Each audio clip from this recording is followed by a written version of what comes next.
Good afternoon. Welcome to Open Classroom. I'm Janet Gillow, the Director of Professional Development for the Brown School, Washington University in St. Louis. Thank you so much for joining us for today's program. For those of you joining on the Zoom webinar, you probably know the deal by now that we can't see or hear you. We also can't call on raised hands, but the chat feature is enabled, and we encourage you to keep on doing what many of you are already doing, which is saying hello, sharing your thoughts and your questions in the chat. I also want to extend a welcome to folks joining us on YouTube. We are not able to moderate chat, but we are very glad that you're with us. I'm joined today by my dear friend and colleague, Brian Lindsay, who is Associate Professor of Practice here, Chair of our Mental Health Concentration in the MSW program. Ryan is going to be in the chat and then also helping to facilitate Q&A towards the end of the program. I'm going to go ahead and share with you some of what we have coming up because there's some very exciting programs that I got to give a pitch to. So we're back on the air tomorrow, same bat time, same bat channel, for a program that I'm kind of pinching myself that we get to do. We have Mayor of St. Louis, Tashora Jones, with us, joined by Deputy Director of the St. Louis Mental Health Board, our own Dean, Mary McKay, Professor Sean Joe, and they're going to be discussing a vital element for public safety, social workers for St. Louis. This is a new initiative here in St. Louis that's part of Mayor Jones's administration, and they're going to be discussing it. And yeah, that's going to be great. And then next week on Tuesday, the 31st, we're joined by Brown School alum Stephanie Krause. We're very proud of her. She's just published a book, and she's going to be talking to us on science and strategies for supporting teens and tweens in pandemic recovery in a rapidly changing world. Both those programs are at 12:30 Central. Registration is open. Open Classroom is always free. Please join us. So before we get started with today's program, I want to just share some framing and sort of what you can expect and what you shouldn't expect from this conversation. When we conceptualized this program, we were just at the moment in this country where there was enough vaccine for everybody who wanted it. And we conceptualized the program related to a specific set of scenarios that we were observing in our own lives or clinical practice. And since that time, there's been so much attention, honestly, so much heat around the idea of vaccine hesitancy. And for a long time talking about it as a monolith and also very much in political terms. So I want to be clear about a few things that we're not doing today. For example, there are people who don't believe that COVID exists. People who to their dying breath believe that something else is taking their life from them. And that is an important conversation, but not one that we're having today. Likewise, there are people out there who believe that vaccines include microchips that track them. That's not the conversation we're having today. There are people who believe that they personally would survive a COVID infection, so they're not worried about it. And their calculations are all about personal liberty and not at all about the responsibility to take care of more vulnerable neighbors. Also, not the conversation that we're having today. And then finally, there are people who their employment status is so precarious. They work for employers whose business model has no space for the health of the employees, to where the idea of being possibly out of work for a day or two due to maybe a vaccine reaction is losing their job. That situation is real. That situation breaks my heart. It's also not what we're talking about today. So what are we talking about today? There are situations that we who are developing these programs and in conversation with Beth have become aware of where anxiety and phobia are a major barrier to vaccination. That could be fear of needles, fear of blood, fear of anaphylaxis, fear that a well-tested therapy doesn't have longitudinal data. And it's these situations that we want to talk about today, not any of the other important and valid conversations that we could be having, but I want to respect the expertise of the speaker that we have. So one other thing that I want to make clear before we get started is we're not in any way trying to other people that have a phobia or a fear. Actually, I think probably most of us do. Beth probably has the numbers better than I do, but I will just share, I have a phobia. There is a thing that hijacks my limbic system and does not allow me to function. And so I have tremendous compassion for somebody, if that's their situation related to the vaccination, that they would rather run 10 miles the other direction. This is incredibly hard for them. And as mental health professionals or caring people in their lives, we wanted to have a conversation about how do we support somebody if that is their situation. So we have a wonderful expert to talk to us about that. Beth Brawley is an anxiety expert. She's a licensed professional counselor, adjunct faculty here at the Brown School. She's the principal at Life Without Anxiety. And she's here today to talk to us about fear of needles and the unknown, compassionately addressing vaccine avoidance. Please welcome my friend and colleague, Beth Brawley. Thanks, Janet. Thanks, Ryan. I am super excited to talk about this because we're going to combine a few of my, all-time favorite things to discuss, which is this intersection of anxiety and how do we function within that, and then also utilizing self-compassion and compassion for those around us as well. So just really quick to go over our agenda for today, we're going to start looking at these competing emotional responses regarding this vaccine. I wanted to also give some information, kind of anxiety 101. Why do we feel anxious? What is really going on for us? Because I think in this information, it helps us to understand more about, what's going on, but also why we need to be so gentle and compassionate with ourselves and others when this is our experience. We're going to run through some different fear stimuli, again, needles, the unknown, things like that, that may come into play when someone is thinking about whether or not they're going to get the vaccine. We're going to talk to you about making these behavioral choices based on emotions versus based on values, and how do we decide which one to go with there, and then weaving compassion throughout today. Okay. So emotional experience, I don't like to assume, but I think here, I guess I do like to assume, because I'm going to assume that we all throughout this whole experience have felt so many emotions, and an emotional roller coaster that just hasn't ended. So I know there's tons of people out there, myself included, that felt finally there's a vaccine, and I felt hope and there was excitement about the possibility that there is something else that we could do to protect ourselves and those around us. So while we have this group of people feeling hope and excitement, we have another group of people feeling fear, feeling uncertainty, and really experiencing that alongside everything else that's going on pandemic-wise. Also with the understanding that there are people who felt all of these things at the same time: hope, excitement, fear, uncertainty. I saw a lot of these people in my practice too, of Beth, this is, something that's important to me. I know that I want to get the vaccine. I need to get the vaccine, but I am really scared for X, Y, and Z reasons. So how do we then walk forward into that? And two, it's an understandable experience to want to make decisions from a place of emotion. I think this is something kind of in our dialogue of like, oh, well, isn't this feeling that I'm having trying to tell me something? I should make meaning out of what I'm feeling right now. And not saying that's right or wrong, but we'll get into it in a little bit of where this can kind of hijack us living in line with our values. So anxiety basics. Here we have anxiety. We're talking about it in terms of it's this feeling of unease, worry, doubt, discomfort about an uncertainty or this perception of danger. I think sometimes we can throw around the words anxiety and fear kind of simultaneously, or use them kind of interchangeably. And there is a bit of a difference. So fear really would be that reaction to a present danger. You have a dog that is barking and lunging at you. You feel afraid there's a present danger, versus more anxiety of, I don't want to go for a walk in my neighborhood because what if I hear, a dog barking and I'm worried of, what that could mean.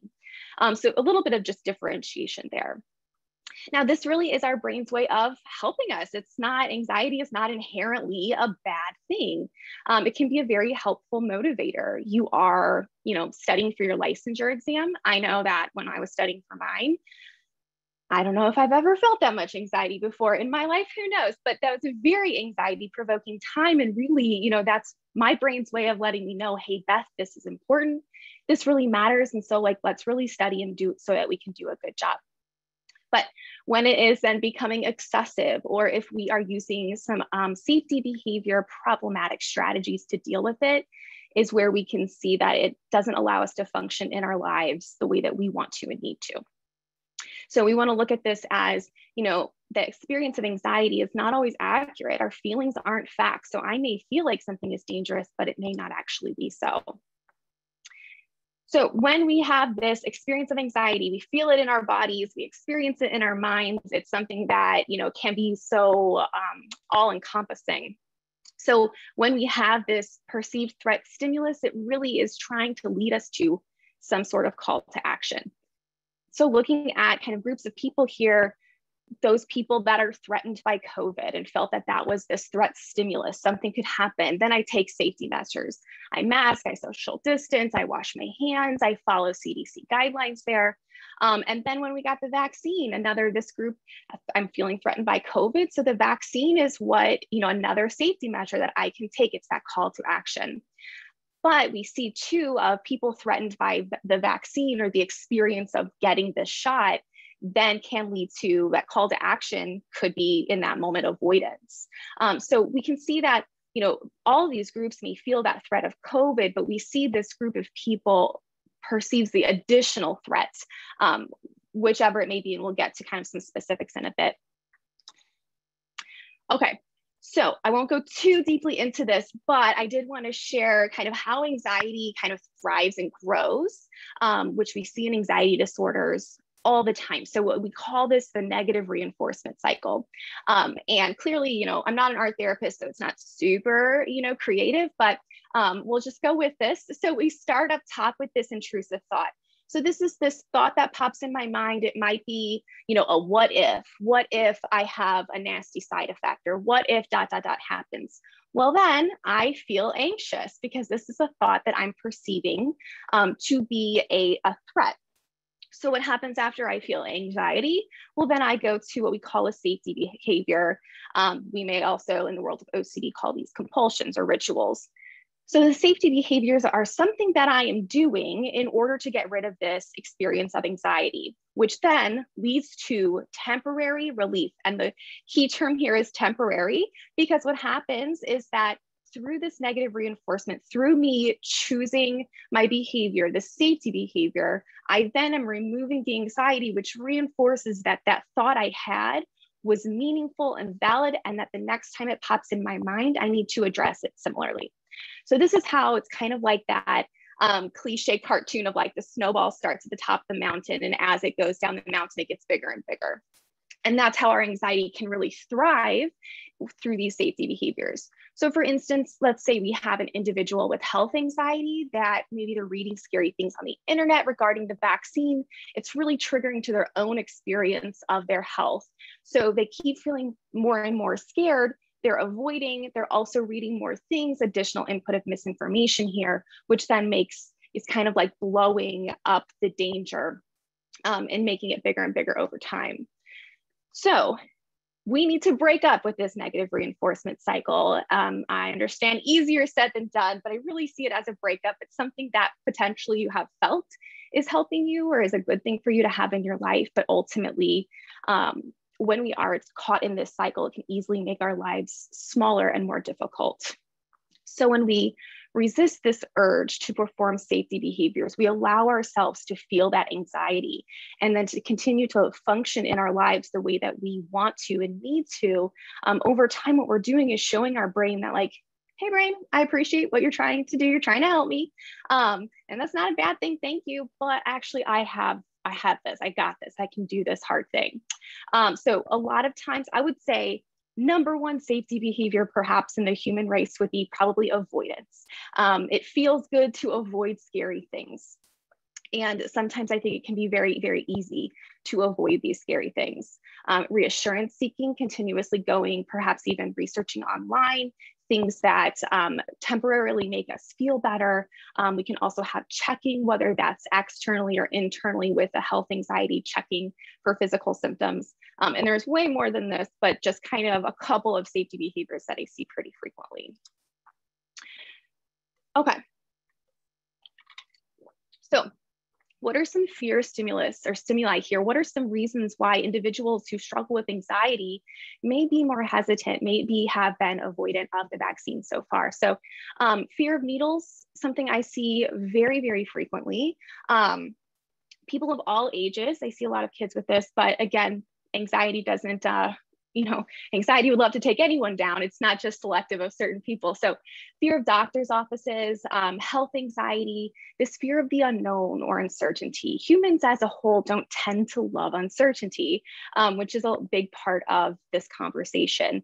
And then also the very real healthcare trauma that individuals and groups of people have gone through can also be a part of this anxiety factor. So running through a few phobias that we would see related to this. So we have our blood injection injury phobia. So these individuals may be highly avoidant of anything that could have a potential to have, show blood or getting injections or being injured. And this can really make someone's life pretty difficult. And it actually can put someone in a place of danger when we are not getting perhaps, the injections that we need to stay safe and healthy. And we see this a little bit down here with health anxiety as well. We may see individuals with health anxiety kind of overusing the doctor's office or emergency room, or, it's very easy to send your doctor a patient portal message. We may see an excessive use of this, but on the other hand, we also might see someone really being avoidant and hesitant to go to the doctor, which obviously, if there is something wrong, that can actually lead to a bigger problem down the road. This fear of medical equipment, doctors' offices. I've heard this frequently called white coat syndrome. When I go to the doctor's office, I just feel so anxious. Maybe I know why, maybe I don't know exactly what it is I'm worried about. So I just avoid all medical things, and I just try to stay out of that world. And right now, that's not really a conducive option to the health and safety of ourselves and those around us. So if I had all the time that I wanted with anybody who is struggling with these, I would use our gold standard treatment for anxiety disorders, which is exposure and response prevention, ERP for short. It's a member of the CBT, the cognitive behavioral therapy family. So in this, and this is the most nutshell of all nutshell explanation of what ERP is, but here we are exposing ourselves to that fear stimulus without engaging in safety behavior. So we're really allowing ourselves to do difficult things in life that are important for us to do, while acknowledging that I'm allowed to feel anxious, I'm allowed to feel all sorts of ways, but it's important to me to do these things and not fall into these compulsive safety behaviors. Again, could be avoidance, checking, reassurance seeking, things like that. So since I don't have all the time with everybody here in the world, I did want to give a couple of quick strategies. We don't always have the time, the financial resources, the ability to see, a specified anxiety therapist. So some things that I would recommend, if this is something you're thinking like, I really want to get that vaccine, but I'm feeling so anxious about it, maybe, something from this list could be pretty helpful. I'm a big fan of mindfulness techniques. These really can help us get out of our head and out of that really rapid thought cycle that's happening when we feel anxious, and bring us back down to this present moment. So one great exercise for this is called the 5, 4, 3, 2, 1 exercise. So here is where, let's say you're standing in line or you're driving. Well, if you're driving, you should probably focus on the road, but this is also something you can do alongside that, of identifying what are 5 things that you can see around you right now. And we want to remove any judgment from it. So not like, oh, that flower is so pretty, or like, ooh, that tree is pretty ugly. It's just, I noticed this flower that had purple petals on it, or I noticed this stuff on the wall. And I remember doing it. We want to make sure that we're taking away any sort of judgment, because that judgment gets us back into our head and back into our thought cycle. So 5 things I see, 4 things I hear, 3 things I smell, taste, touch. And there's no really right or wrong way to do this in terms of like, have fun with it and be creative and, you know, mix up the different senses we're checking in with. I think something that can be encouraging is to remind ourselves of our values-based action we're engaging in when we do these difficult things that make us anxious, but they're important to us. So, you know, why would I put myself through the anxiety of getting that vaccine? Well, one of my values, and these values are verbs and adverbs, they're not nouns and adjectives. They function as this never-ending compass. So maybe a value of mine is I want to continuously engage in caring. I want to care for the people around me. So that's why I'm getting this vaccine, even though I'm standing in line and I am trembling because I am so scared. Why am I doing this? I'm doing this because it's in line with my values. Diaphragmatic breathing, when we feel pretty anxious as humans, typically we even unconsciously will go into either hyperventilating or holding our breath. And so diaphragmatic breathing can be one way to quickly kind of bring us down a couple notches. So you might have experienced this called belly breathing, but really this is how we breathe when we're sleeping. So it can be a very good tool for sending a really positive message to our brains that, hey, I'm anxious, but actually I'm not in any danger. Things are okay. So one way that you can practice this at home, obviously you can look it up, but what I like to have my clients do is put your 2 middle fingers together pretty lightly and then put them right over your belly button. Get comfortable in your chair or even lay down totally flat like on your bed. And try and get your 2 fingers to separate lightly, which means you will be pushing out on your diaphragm, which really is that muscle that, again, is for us to breathe properly with. So this will help you to kind of switch the way that you are, you know, engaging in breathing and sending your brain a positive message. Encourage yourself, pump yourself up. I have on my Spotify I have what I have titled a stadium playlist. So this is my list of songs that pump me up, they encourage me, they make me feel all powerful and I can do anything. Create something like this for yourself. Treat yourself, give yourself when I go do this hard thing, I am going to pick up my favorite coffee on the way home. Or I am going to give myself some time today to just read a book that I really love. So offer yourself this idea. I mean, the reward system is pretty useful for a reason. So that can be something to keep in mind too.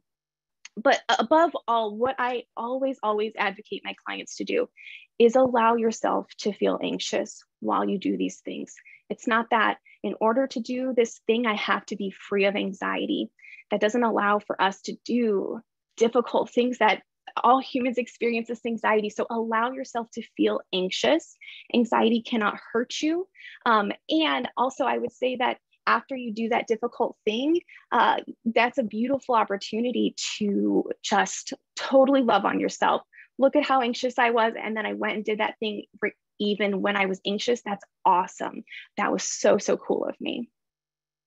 Oh, and Google rabbit trails are not helpful. Sometimes Google is our friend and sometimes it is our worst enemy. So use it wisely. Okay, so looking at this fear of uncertainty, we already as humans function daily in uncertainty.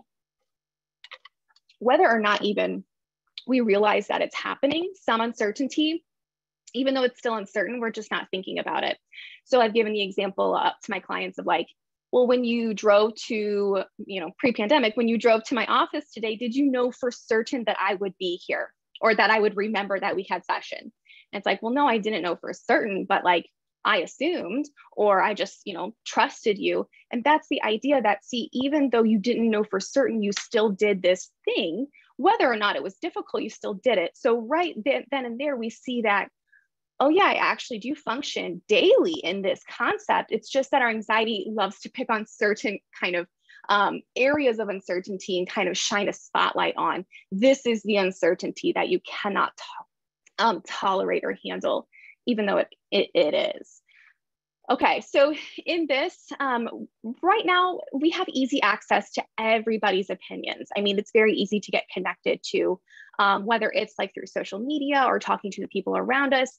And this is where, and we're not going too far into this today, but this is where when someone is anxious, this idea of misinformation that's out there can hit at these core fears of what our anxiety is attacking, whether it's health, family, future, or again, this idea of I don't know what will happen, and that makes me feel really afraid. So for this, what I ask of all of us, I ask my clients to do this, is the difference between information gathering and reassurance seeking. So when I information gather, I'm going to go to a credible source of information for this question. So I have, for my clients who have had concerns about, I read this thing online about the vaccine and it made me feel super anxious because my anxiety already attacks that part of my life.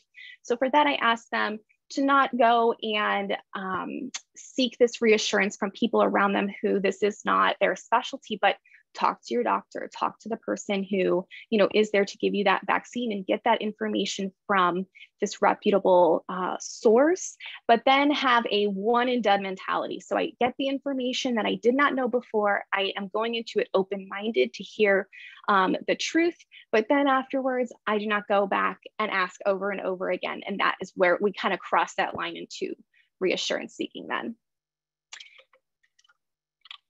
Here's where I think we can also advocate for this mindful consumption of social media, whether we're anxious or not. It's probably a good thing to be very mindful about our consumption of that. But again, looking at, identifying my fear is this this uncertainty. Humans don't like uncertainty, and humans have a lot of strong opinions on, no, what I believe about this is absolute certainty. And so listen to this scary message. And again, looking at wanting to stay in a place of living in line with our values, and really going and trusting the people who this is literally their job and their specialty to help us with. So here's where I like to kind of come at this concept of enough. So I feel safe enough to go get this vaccine that, I feel anxious, but I also know I trust the science. So I feel safe enough. I feel good enough to go do this difficult thing. And so looking at it, that it doesn't, in that way, we allow ourselves to continue to feel, whatever discomfort or anxiety we feel, but ultimately then living in line with our values. Again, won't go too much into this, but just looking at this concept of confirmation bias and how it really can not only trigger, but again, lead to more anxiety for individuals. We have a natural tendency to seek safety, and that can be, hey, my anxiety is telling me this bad thing could happen, so I'm looking for all these sources that really do reinforce this. I have clients really struggle with this, and looking at how that safety behavior that they're, trying to get this confirmation that what they believe is accurate is actually not helping them, and it can honestly really lead to hurt for them. And I see this not only in anxiety related to the vaccine, but anxiety as a whole is that this confirmation bias piece is where our anxiety can remind us of, see, look at all these, things that for someone with social anxiety, I can't give a speech, people, I'll bore them or they won't like me. And I'm holding on to the few opportunities or the few times in my life where I, felt like this was confirmed, that I was boring someone or that they were annoyed with me. But then I'm failing to remember all the times in my life that, anxiety said this thing bad would happen. It actually did not come to fruition. And I think too here, a good thing to keep in mind with this type of anxiety is this idea of healthy skepticism. So we apply it to all things that we wish or think are true, things that we're skeptical of. We come at this from a place of being open-minded, and I'm open to finding out that, what my anxiety was telling me is inaccurate. Or, I've had many clients who actually had to push through this anxiety to get the vaccine, and finding out that the things I was being told, not only by my anxiety, but these people around me that I do love, were actually incorrect. And so having this ability to be kind of a healthy skeptic, I think, can be a good way to challenge this anxiety. Another very real factor here in vaccine hesitancy or avoidance can be healthcare trauma. So we're looking at, this idea of racial inequity, and a very horrific experiment, the Tuskegee experiment, where there were groups of African-American males that were frankly treated like guinea pigs. And so looking at how this systemic inequity and injustice can be just one of the many factors why racial and ethnic minority groups, someone a part of this, may not trust health institutions or may have a struggle with this. And I was speaking with a doctor who was looking at it this way of something to say, you know, the vaccine here is equitable. You get everyone who's getting the Pfizer is getting the same Pfizer vaccine. However, with the way things are, I cannot promise you that if you get COVID, your care in the hospital will be equitable. So kind of looking at the difference there as well.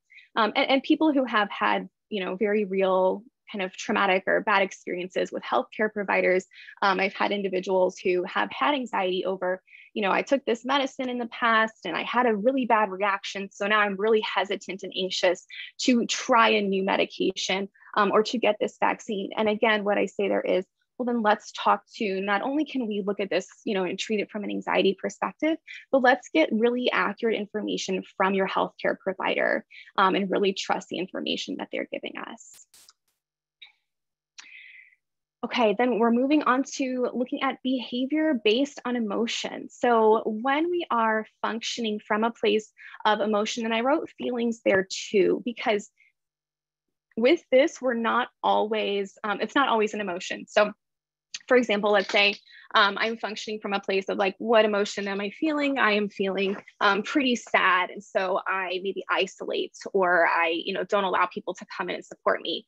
Let's say I'm feeling, I see this a lot of, well, I feel incapable of doing this difficult thing while I'm anxious. I feel incapable. That's not an emotion, that's really a thought that we're translating to this feeling of being incapable of this. So if we are choosing to make decisions from this place of how we feel, that can really leave a lot of room in our life for regret and missed opportunities. So these are some things I've heard in my practice. I wish I had gone to that job interview. I didn't because I was anxious and I made a choice from a place of anxiety. And so I didn't do it. And now I'll never know how it would have played out. I have regret over that. And now that's something that, you know, I have to really kind of accept and work through. Another, and this is an example too of more health anxiety concern of, I was really worried when I felt that tooth pain that something would be really bad. So I avoided going to the dentist for X amount of time. So eventually when I ended up going, I had way more problems than I would have had if I had gone before. So looking at how making these decisions from a place of anxiety or fear, frankly, can be a dangerous experience. It can leave a lot of room for, you know, regret, missed opportunities, but also, you know, that doesn't allow us to live in line with our values. This can also be a part of the shame and blame game that I think we're seeing a lot right now, of finger pointing and people being, you know, pretty angry about a lot of things. But again, looking at, I'm allowed to feel whatever it is I'm feeling, but I'm going to not make a decision based on that feeling. I'm going to make a decision based on my values. And I've said that a lot. What does that mean? So our values, again, are verbs and adverbs. They're not nouns and adjectives. One example I like to give my clients is that if we're identifying, you know, what are my values? What's important to me in life? How do I make decisions and move forward in my life? If I say a value of mine is to get a college degree, okay, well then I do that, and then the value's over. It no longer functions as a compass. So it's really, in essence, it's not a value. That is something that we wanted to achieve.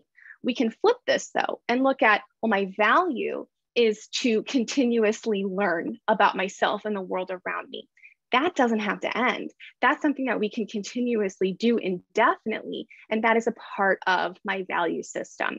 So here we have values can incorporate the person that we want to be. I want to engage with other people in kind and loving ways. And I think that, you know, that's where we see getting this vaccine. It may be a really difficult experience, but in doing that, we are engaging with ourselves and others in kind, gentle, and loving ways, doing that as well.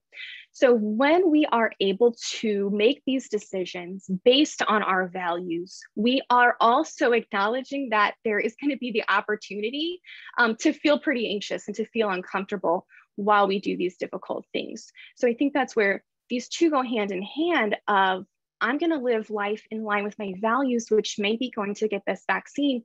And the whole time I'm driving to the appointment, my brain is screaming, turn around, don't do it. Needles are scary. The unknown is scary, but I'm going to continue to drive and remind myself gently and compassionately that, wow, look at how strong I am. And look at the strength I am displaying in this moment, that I am continuing to do this difficult thing because I value myself and my community and the people around me matter to me. So, and that's the example I just gave. So I'm getting this vaccine, even though I'm scared, because I want to protect those around me. That's a part of my value system. And so I will allow myself to feel all sorts of ways while I do this. And two, when we're engaging in values-based action, I'm not saying it's always going to go according to plan, or, you know, this kind of easy situation. It's not this easy scenario. So it may be, you know what, I drew that boundary, or, you know, I did the thing and I don't love how it all played out, or I don't love, you know, how maybe some pushback I got from people around me, but you know what? I can sleep at night knowing that I lived congruently with my values. And that's something that's pretty important to me. Okay, and then I wanted to end on this huge topic of compassion towards struggle.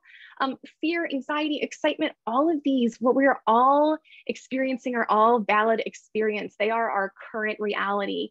Again, we make these decisions based on values, not based on these emotional responses. And at the same time, we acknowledge and we accept that, you know what, in this moment, this is how I feel. And this is what my current reality is, even though I would love for it to be different.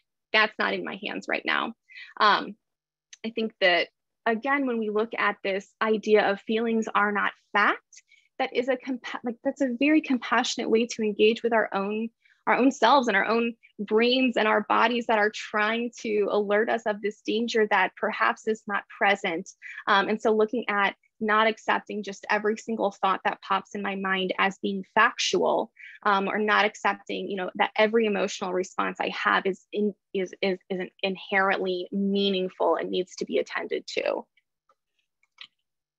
And I think too, like for some people, perhaps there was no anxiety associated with getting the vaccine, but I don't think that needs to cut us off from getting on other people's level, because we also can truly understand that we all know what it's like to feel fear. We all know what it's like to feel anxiety. We also know what it's like to perhaps feel distrust, or to feel anxiety related to, I don't know, all the different factors. There's so much unknown here, and that's okay. It's okay for that to be here. I need to continue to push myself to do the things that are important to me, to the people around me. And I think that's where we have this balance of trust.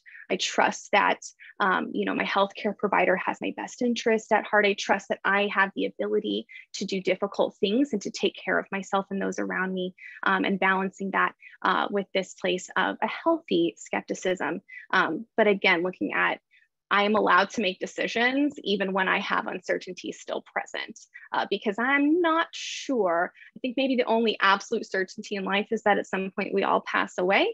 But other than that, it's all pretty much shades of gray, and we're, you know, figuring it out one day at a time and really functioning and continuing to move forward in the uncertainty of life. Yeah. So that is a huge, huge topic in a pretty quick nutshell.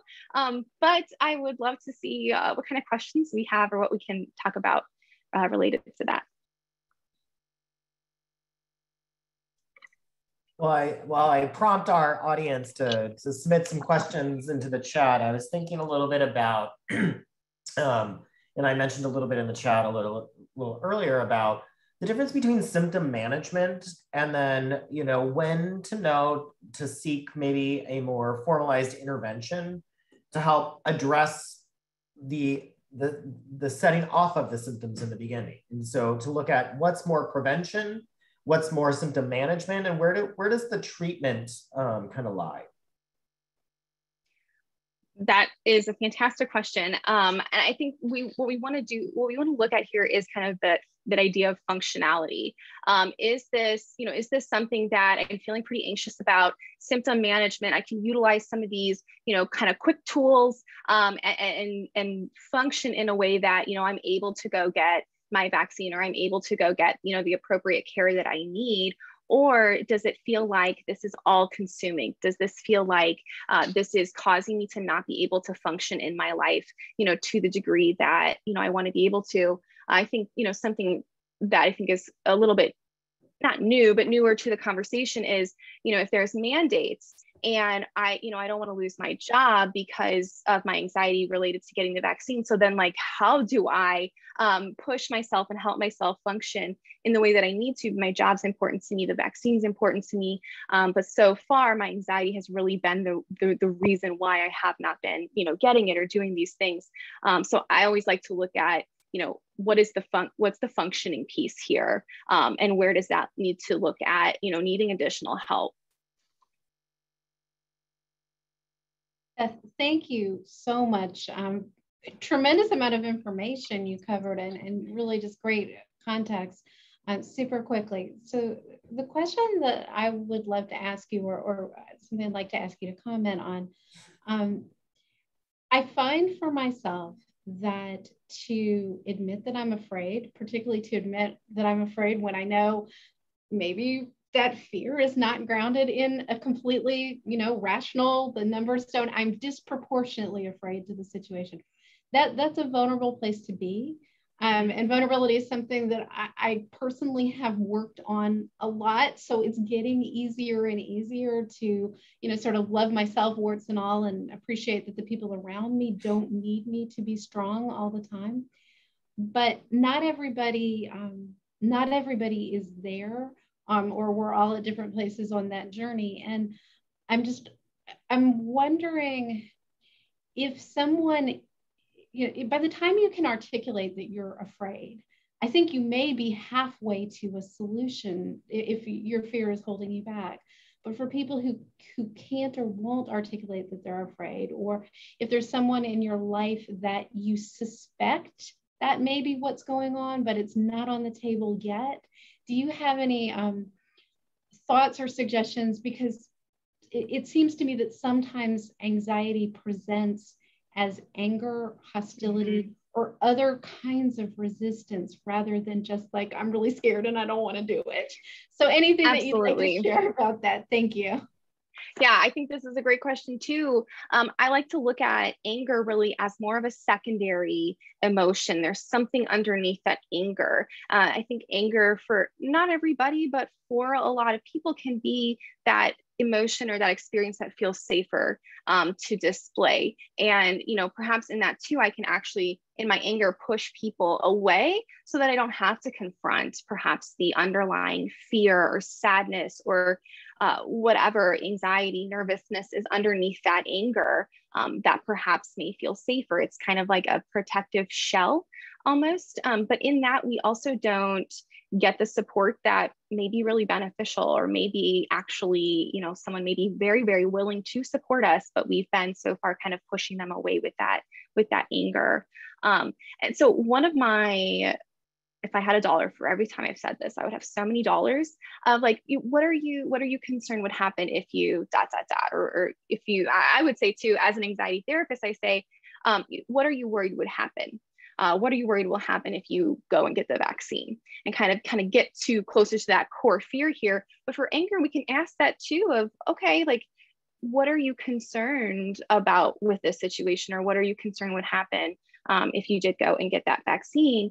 And in that, allowing, again, you don't have all control over what the other person responds with, but allowing an open dialogue of like, okay, well, let's talk about, if right now you're not really feeling the anxiety, you're feeling more of the anger, tell me more about this. Like, what is causing you to feel concerned about the vaccine? And then kind of taking that to look at, I don't trust blah, blah, blah, or I'm worried about this.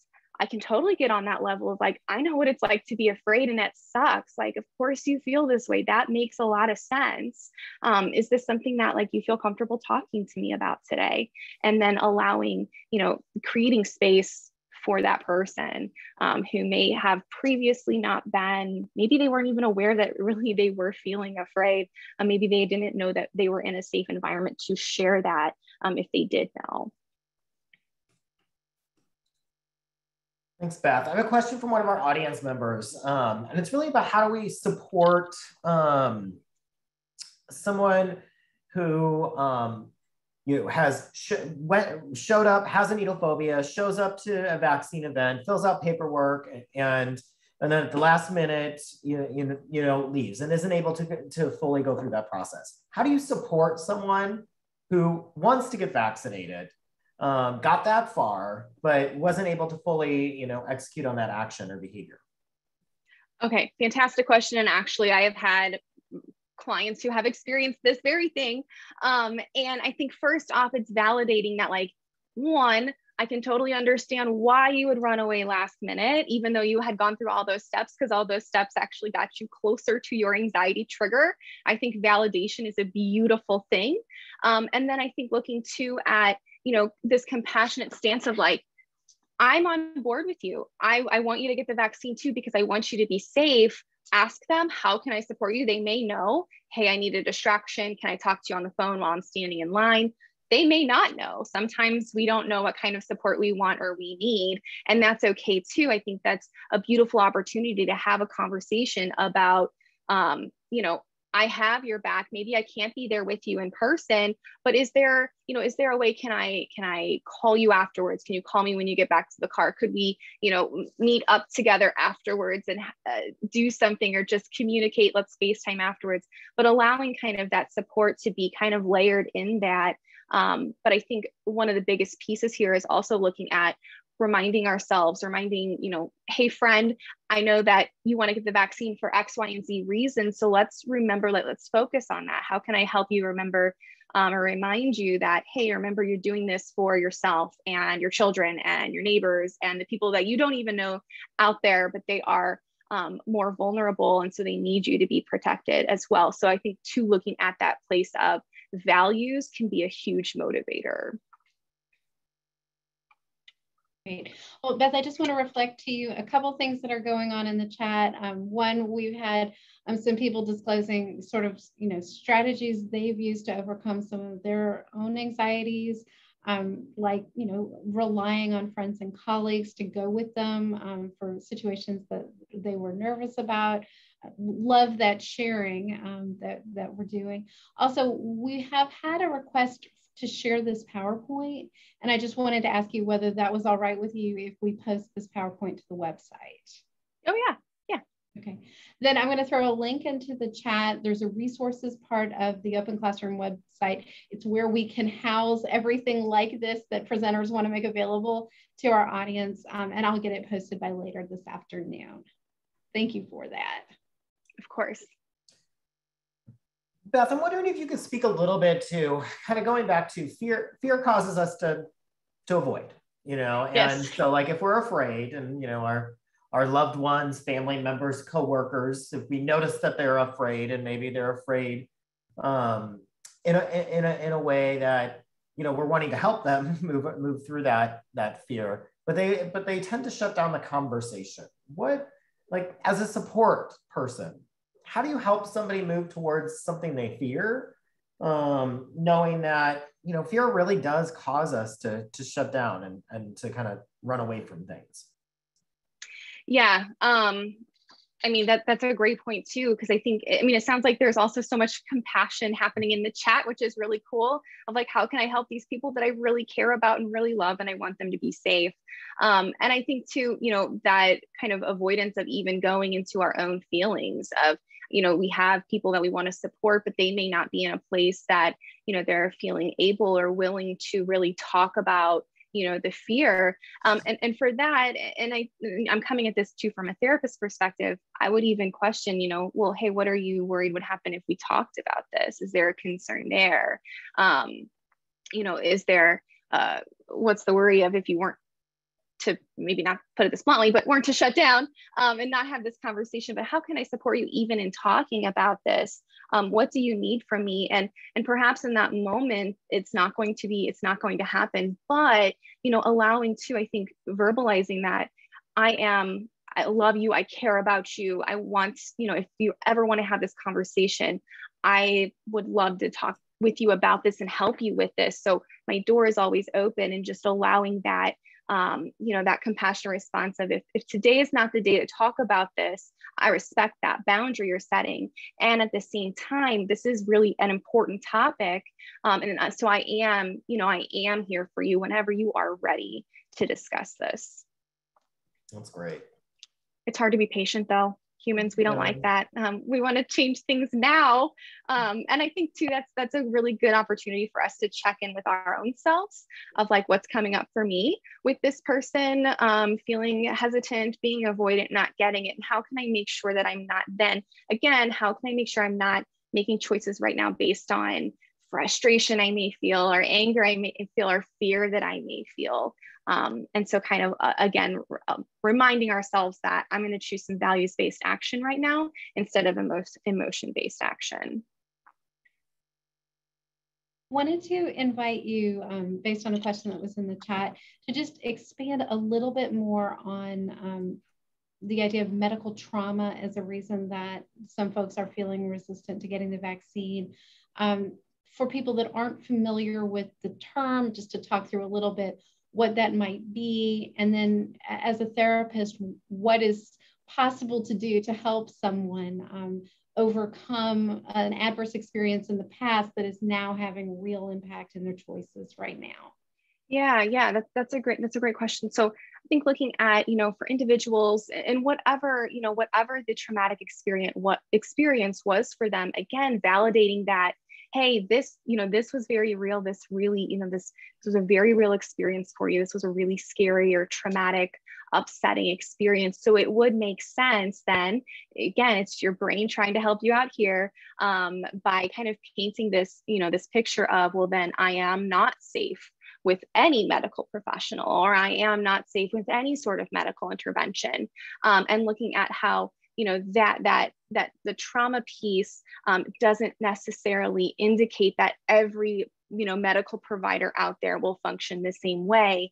And I've seen this too in therapy, treating obsessive compulsive disorder. There's a lot of different subtypes that, I've had patients come to me in a hugely courageous moment, reach out to me, and they had seen a previous therapist who said something about, oh, well, then that harm thought you had must mean something, like you might actually be a danger or a menace to society, and looking at how traumatic that can be, but then validating the courage that it takes to allow ourselves to be open again to a medical professional or medical provider that, realistically can be a totally different experience, a healing experience.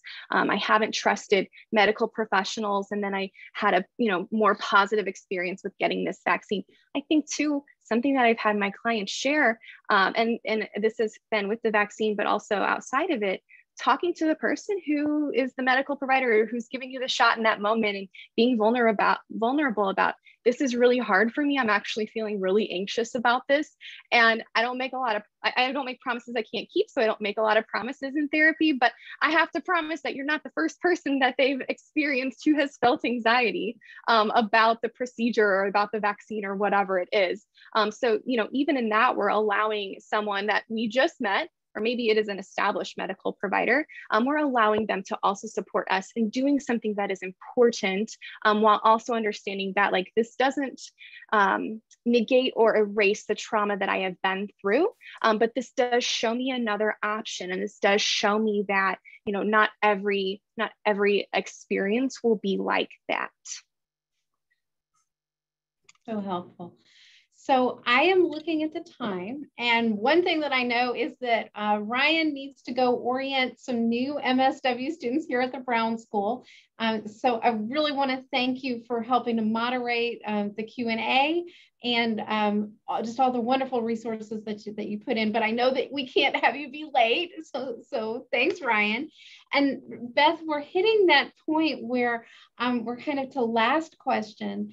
And the question that I would ask you is, it's a bit complicated. So if you get lost in it at all, just go, Janet, say that again.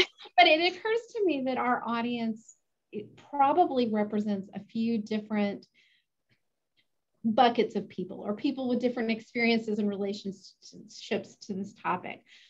My hunch, and I could be wrong, is that there are people on the line that they're here because this is them that we're talking about. They have a phobia, they're struggling, they saw this. And I mean, to them, I just want to say congratulations for being here. Thank you. Yes.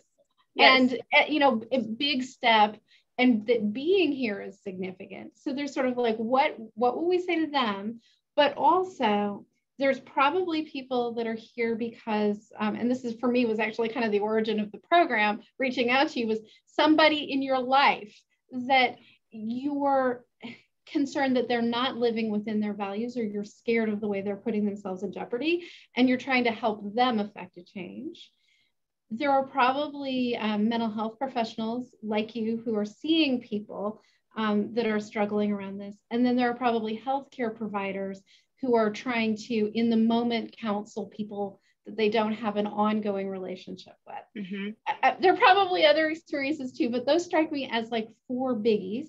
And so I recognize it's a 4-part question is not fair, but to sort of say, what would we say to the individual who might be struggling, the family member or loved one of a person who might be struggling, anything we want to comment on to other mental health therapists, and then anything specific to medical professionals who may be, you know, just in the moment dealing with folks that may be having this experience. Yes. So I may need to circle back to have you remind me. It was not fair. It was not fair. Questions. But I do want to start out with, so those of you who are out there, and I wish I could see your faces, I am so proud of you for being open to looking into more of your struggle, your anxiety, your fear here. I think that is a huge courageous step. I mean, without awareness, how can we create change? So right now, I think you're experiencing that. I have the self-awareness that this is an issue for me, and it's causing me to not live in line with my values or to make decisions that I don't want to be making. And so how do I flip the script? So just for those of you who are right here, just know that like my heart is doing a happy dance for you for being here. I wish I could be a cheerleader on your shoulder while you're, you know, going and getting this vaccine, and just like really encourage you and pump you up. And so I'm just happy that you're here. So thank you for having that, you know, open mind to look at maybe there is a different way of functioning than like what maybe I've been functioning in with my anxiety. Second one was it's individuals who have, I think, family members who may be more hesitant or avoidant. And I want to validate that is so difficult. I want to self-disclose, I'm there personally. I have individuals that I really do. Yeah, it's terrifying, honey. It's hard. And it's so hard when, you know, you love them and you care about them and you want the best for them, but yet you can't make those choices for them.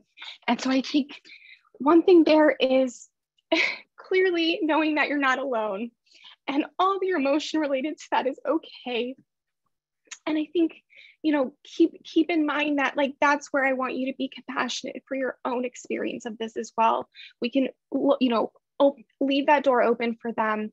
When you're ready, when you're willing, I would love to, you know, have this conversation with you or talk to you about this. And then two, I think then it's hard because it's out of your hands. So what you do have control over there though, is the way you treat yourself and the way you engage with yourself in the midst of that.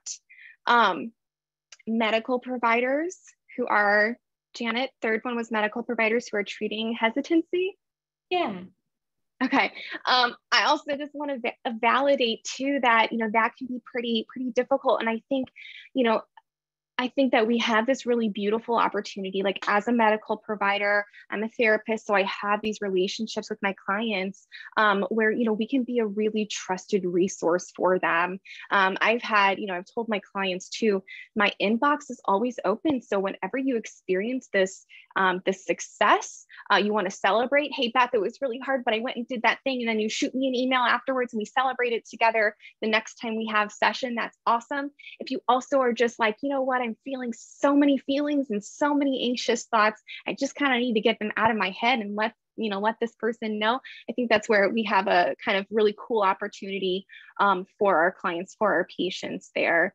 I also want to validate, I personally know people who are nurses and doctors, and I do want to validate too for those of you, and I know there's way more than just doctors and nurses that are a part of this, every kind of, you know, chain, link in this chain, validating just how hard this entire situation has been, continues to be for you. And for that, I mean, again, I think it's putting boundaries in place where we need them to be, treating ourselves with just supreme gentleness and kindness, that right now you are going through something that it's something that is maybe one of the most difficult things we will ever experience.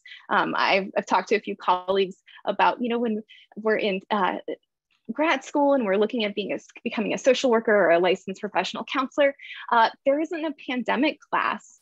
And so this is something that, you know, we're utilizing our tools and skills to the best of our ability, with kind of all being thrown into the situation at the same time. Did I hit all 4? 3 and 4 got together, but honestly, okay. It was perfect. It was beautiful. I'm going to give you a chance to share a last thought, but before I do that, I want to, you know, reflect back to you from the chat. There was really a lovely comment from TJ, and I am having a hard time getting my thing to scroll to exactly the right place. But TJ basically wanted to thank you for your transparency and for your passion, and recognizing that just the wholeheartedness that you bring to this work is what lets you be there for others and affect change. And thank you for sharing that with us today. It's beautiful to see. And there's a whole lot of people saying thank you in the chat.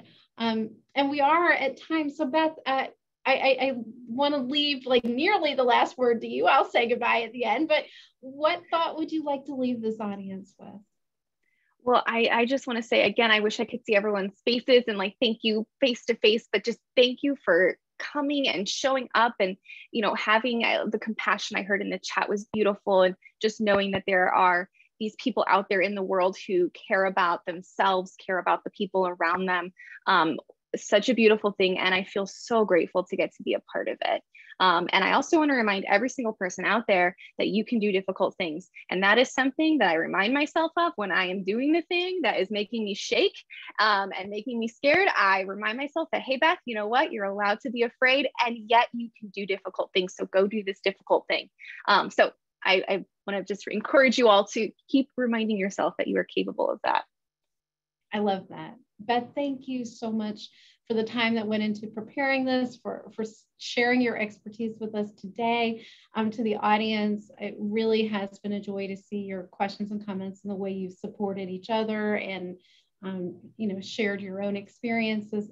And I love what you had to say at the end there, Beth. So I always tell people to stay healthy and safe out there. Let's today also tell them to go do difficult things. I love it. Thank you, Janet. Thank you, everybody. Have a great rest of your day, everybody. Hope to see you soon at another Open Classroom. Bye now.